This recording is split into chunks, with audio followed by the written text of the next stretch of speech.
mean, it seems like it's every other day you're giving us reports of gang attacks at the coast. What decisive action are the authorities promising? Well, yes, Olive, indeed, this is a very disturbing news, and it's something that is continuously sending shockwaves through the spines of many residents here in Mombasa County. Remember, this is not the first time that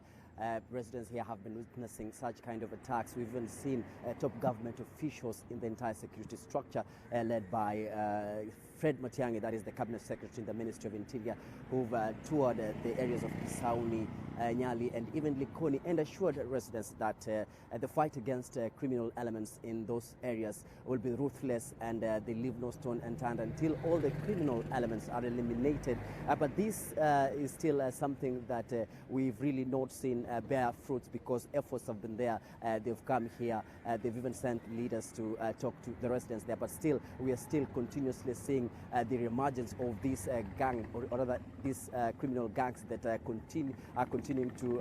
terrorize residents. But what is really also making, or rather getting into the heads of many here in the region, is because this is a new criminal gang that is that formed currently, and according to the authorities, according to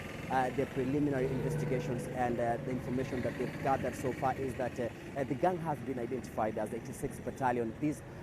particular criminal gang has never been heard of before here in the region. People have only have been used to Wakali Kwanza, Wakali Wao, Wajukua Bibi, and many other criminal gangs. But of course, another disturbing information is that they are also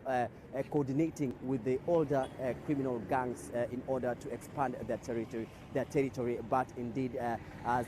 we spoke to the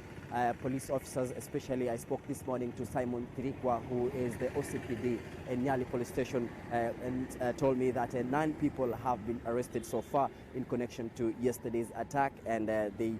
are still in hot pursuit of other suspected members of that particular criminal gang. And they believe that during yesterday's raid at Mkongeni area, they believe that some of those people who escaped with gunshot wounds, they have lead on those particular people, and they believe that they'll make more arrests today. But those 9 who have been arrested, police will be taking them to court and to seek more time in order to have credible conduct credible investigations and get proper evidence, so that they charge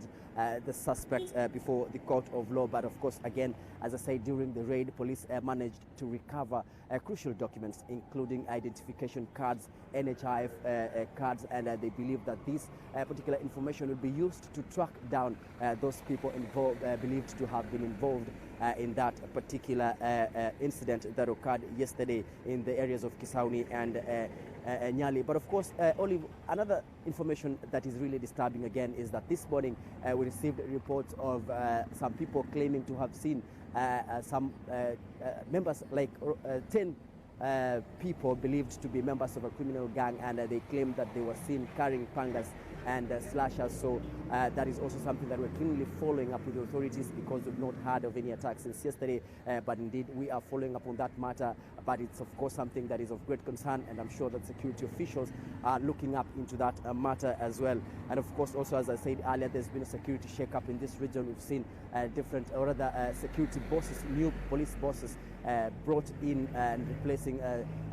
those bosses who've been there before. But still, we're still witnessing these incidences. But another thing that we're also gathering from residents is that this is not only an effort that the security officials need to take on by themselves, but they need to involve the local members of the community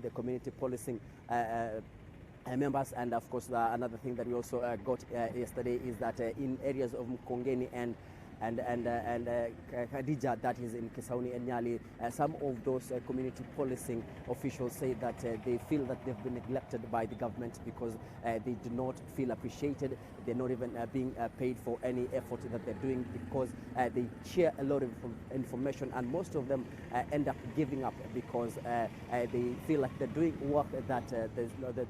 I mean, nobody is appreciating, but of course those are the key issues that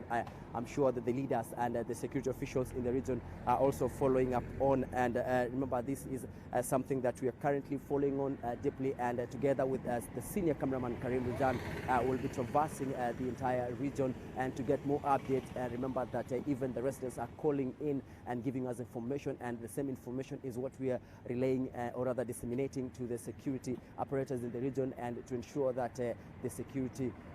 concerns of the coast region, it's something that of course needs effort from all over, not only the media but of course the residents and the security officials, to ensure that this particular matter is addressed adequately. But remember, of course, again, as I said, that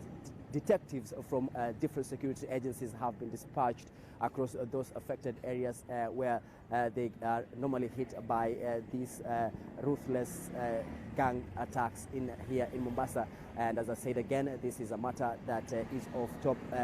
priority to security operators here in Mombasa, and we'll be speaking to some of them and of course bringing to our viewers the updates of what's happening with regards to security here in Mombasa.